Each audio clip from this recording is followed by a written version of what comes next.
नमस्कार सभी साथियों को। आज बहुत ही एक विशेष मुद्दे को लेकर के आप लोगों से चर्चा करने का मौका प्राप्त हुआ है। जैसा कि पूरा हरियाणा बेरोजगारी में नंबर 1 पर है। पूरे हरियाणा में बेरोजगारी दिन प्रतिदिन बढ़ ही रही है और बेरोजगारी की वजह से दिन प्रतिदिन नशा बढ़ रहा है और नशे की वजह से दिन प्रतिदिन पूरे हरियाणा का सत्यानाश होता जा रहा है। ऊपर से ये गूंगी बहरी सरकार जो झूठे दावे, ड्रामेबाजी, बेरोजगारी को दूर करने के नाम पर अब भाई हमने वहां पे नौकरी दे दी, आज इतने 60,000 और वैकेंसी निकालने के लिए रास्ता साफ हो गया, ये झूठी अफवाह लोगों तक पहुंचाने का काम किया जा रहा है। और उसके ऊपर हरियाणा के युवाओं को यहाँ के मुख्यमंत्री छाती ठोककर बोलते हैं कि इजराइल में हम रोजगार के लिए लोगों युवाओं को भेजेंगे, जहां पे रोज बम बरस रहे हैं, गोलाबारी हो रही है। हरियाणा के चिरागों को मरवाने के लिए इजराइल में भेज रहे हैं।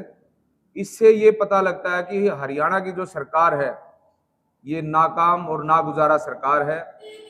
किसी भी मुद्दे पर ये आज तक सफल नहीं हो पाए हैं। हर प्रकार से जो जितने भी इन्होंने अपने मैनिफेस्टो जारी किया था, मेरे हिसाब से भारतीय जनता पार्टी को खुद मैनिफेस्टो पढ़ना चाहिए और आज पूरे हरियाणा को लेकर के पूरे हरियाणा में कि कोई भी ऐसी बात नहीं जो इन्होंने पूरी की हो। आज आम आदमी पार्टी ने ये जो प्रेस वार्ता बुलाई, इस प्रेस वार्ता के माध्यम से हम पूरे हरियाणा में हर एक जिला वाइज जिला मुख्यालयों पर हमने ये प्रेस वार्ता की है, ताकि कल 7 फरवरी को करनाल में मुख्यमंत्री के घर का घेराव आम आदमी पार्टी करेगी और पूरे दमखम से इनको, क्योंकि आज हरियाणा के अंदर अगर कोई विपक्ष है तो वो आम आदमी पार्टी के रूप में है। अगर विपक्ष की भूमिका कोई निभा रहा है तो वो आम आदमी पार्टी निभा रही है और कोई विपक्ष में किसी प्रकार का कोई बचा नहीं। अब भाई कोई विपक्ष के लिए, क्योंकि आज खुद जिनको विपक्ष की भूमिका निभानी चाहिए थी वो खुद आपस में लड़ाई लड़ रहे हैं। आज आम आदमी पार्टी या हरियाणा इकाई, पूरी हरियाणा इकाई कल मुख्यमंत्री के घर का घेराव करेगी और अपना विरोध दर्ज कराएगी और पूरे हरियाणा के युवाओं को हम ये आश्वस्त करना चाहते हैं कि आम आदमी पार्टी हर एक युवा साथियों की लड़ाई लड़ने के लिए, हर एक मुद्दे के लिए, चाहे किसानों का मुद्दा है, चाहे मजदूरों का मुद्दा है, चाहे महिलाओं का मुद्दा है, चाहे कोई भी ऐसा मुद्दा है, आम आदमी पार्टी सबके साथ खड़ी है और सबकी लड़ाई लड़ने के लिए तत्पर तैयार है। तो वो ये कह रहे हैं कि भाजपा सरकार ने रोजगार दिया है। अशोक तंवर जो है ना भाई साहब, वो अशोक तंवर तो मलाई खाने के चक्कर में गए हैं वहां पे। पहले वो अपनी मलाई मुड़ई खा लें, आप उसका इंतजाम कर लें, उसके बाद वो हरियाणा के आंकड़े रोक रहे, क्योंकि वो उसको हरियाणा के मुद्दों से, रोजगार के मुद्दों से, बेरोजगारी के मुद्दे से, किसी प्रकार के कोई भी ऐसी व्यवस्था के मुद्दे से अशोक तंवर जी को बात नहीं करनी चाहिए, क्योंकि उनका इन चीजों से कोई सरोकार नहीं है। वो जहां ये सोचते हैं कि भाई यहाँ ये चीज मिल जाएगी वहां चले जाते हैं। अब शायद वो बीजेपी में किसी बात को लेकर के गए हैं, बीजेपी वालों ने कहा होगा ये चीज दे देंगे, लेकिन वो उनको वहां क्या मिलेगा क्या नहीं मिलेगा उस पर उनको सोचना चाहिए, ना कि हरियाणा के मुद्दों के बारे में, क्योंकि हरियाणा में भारतीय जनता पार्टी ने जो किया है वो हरियाणा वाले जानते हैं और उसका नतीजा भी दिखा भी देंगे हरियाणा के लोग। क्या इस घेराव का असर सरकार पर पड़ेगा, क्योंकि पहले भी प्रदर्शन होते रहे, इतना असर पड़ा नहीं? आम आदमी पार्टी ने जब जब कोई प्रदर्शन किया है तब तब असर पड़ा है। अभी आपने देखा होगा ना, अभी हमने 3 दिन पहले एक प्रदर्शन किया था दिल्ली में, तो उसका असर पड़ रहा है ना। जो इन्होंने पूरी धांधड़े, चोरी, जो डकैती, जो ये डाकू लोग जो इन्होंने डकैती डाली, उसका पूरा असर पूरे देश के ऊपर है। और माननीय सुप्रीम कोर्ट ने भी ये कहा है अभी भाई ये लोकतंत्र की हत्या है, और लोकतंत्र की हत्या है।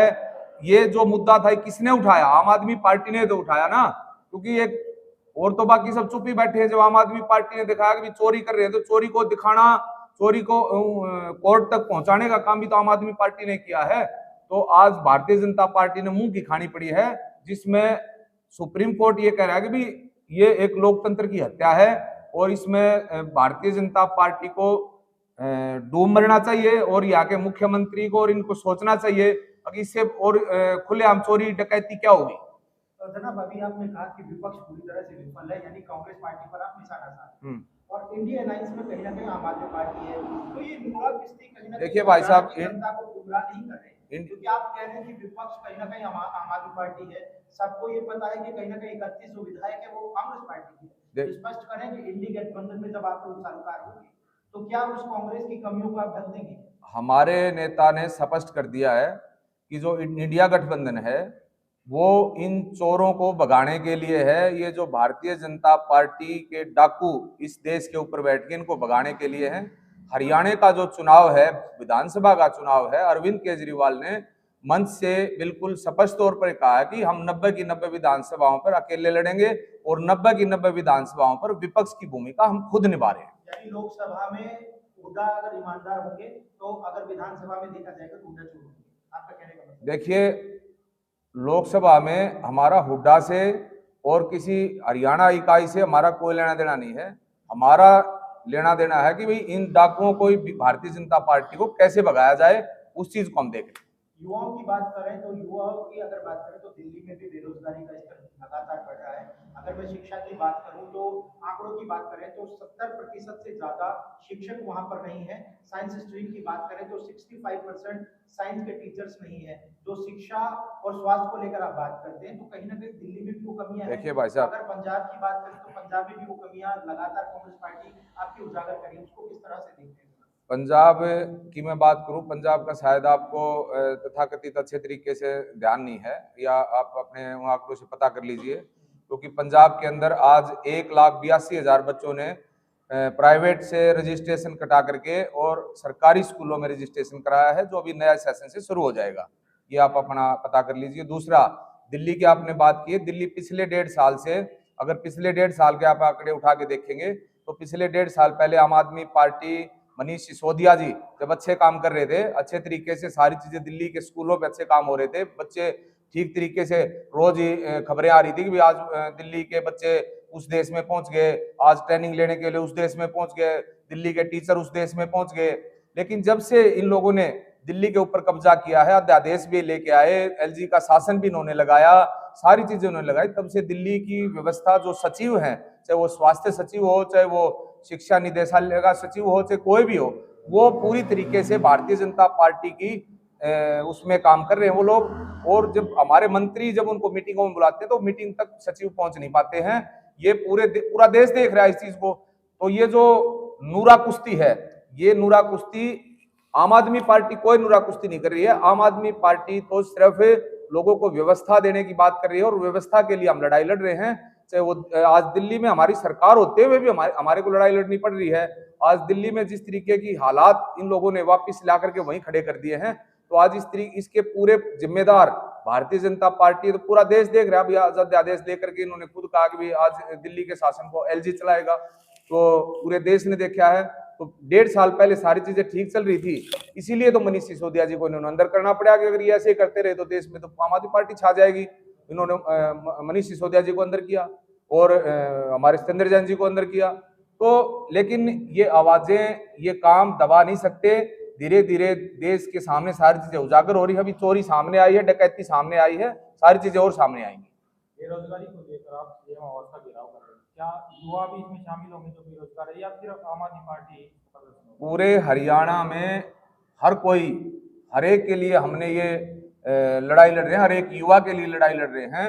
और भाई हर एक युवा इसमें शामिल हो, उसी के आह्वान के लिए आप लोगों से वार्ता की गई है, ताकि हर कोई युवा, जो जितने भी साथी पहुंचेंगे वो तो पहुंचेंगे ही, आपके माध्यम से भी हम ये आवाज पहुंचाना चाहते हैं कि सभी साथी वहां पहुंचे। मेरी विधानसभा में आपने यात्रा की थी बेरोजगारी को लेकर, क्या युवा, कितने युवा आपके साथ उसमें जुड़े थे और प्रदर्शन में शामिल हुए? हमारे साथ आप लोग उसके गवाह रहे हो, साक्षी रहे उस चीज के भी। आप लोगों ने देखा था कितने युवा हमारे साथ रहे थे, कितने लोगों ने हमारे साथ यात्रा में शामिल हुआ था, कि उसका क्या असर गया था। हमने तो विधायक को बुलाया था, मंत्रियों को बुलाया था, सबको बुलाया था। हो भाई, अगर लड़ना है तो किसी ने, अगर रोजगार दिलाने की बात कर रहे हो, लेकिन यहाँ रोजगार दिलाने के लिए नहीं, ये मंत्री और जो एमएलए वगैरह जो जितने बन रहे हैं ना, ये सब अपनी लूट की दुकान चलाने के लिए बने हुए हैं।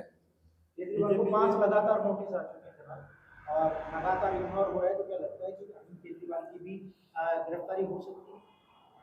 आज पूरे देश में एक अघोषित आपातकाल है, किसी को कभी भी गिरफ्तार किया जा सकता है, किसी का नंबर भी आ सकता है।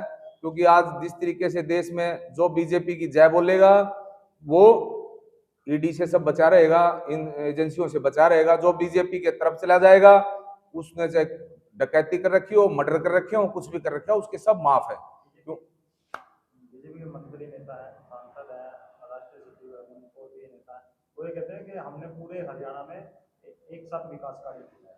तो आप देखिए भाई साहब, पूरे हरियाणा में विकास नहीं, विनाश किया है। पूरे हरियाणा की सड़कों पे आप देख लीजिए सत्यानाश।